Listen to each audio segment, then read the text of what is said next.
বাংলাদেশে দেখলাম যে অনেক রকম টাকা, নতুন নতুন টাকা বের করছে। আগের যে টাকাগুলো ছিল সেগুলোর টাকার কালারগুলো একটু গাঢ় ছিল।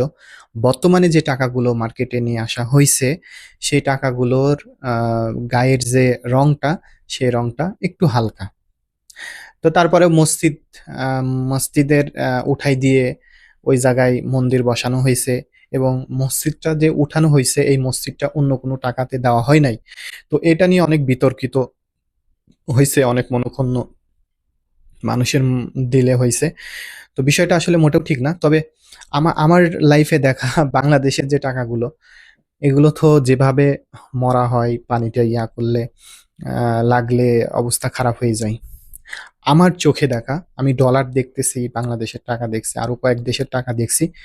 সব থেকে অল দ্য বেস্ট আরব কান্ট্রির টাকাগুলা, কুয়েত, এই সৌদি, হ্যাঁ, এই টাকাগুলো যে এত সুন্দর এবং এত মজবুত আর এত চকচক থাকে, আমি অন্য টাকাগুলো এত সুন্দর আমি ডলারও দেখছি।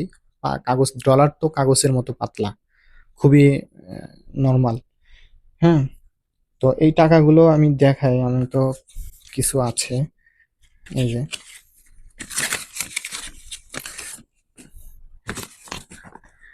এই টাকাগুলো যে সৌদির, এই যে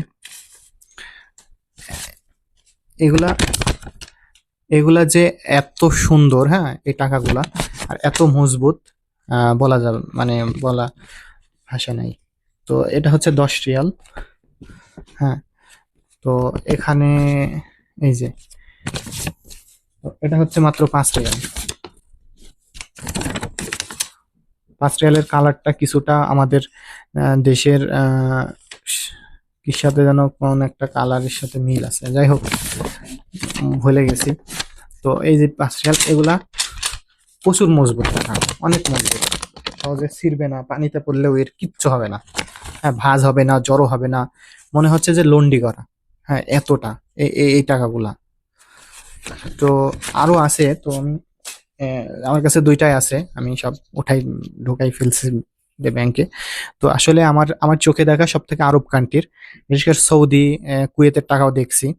তো এই টাকাগুলো টেকসই, মজবুত, সৌন্দর্য, হ্যাঁ, চমৎকার, অনেক সুন্দর, মাশাআল্লাহ।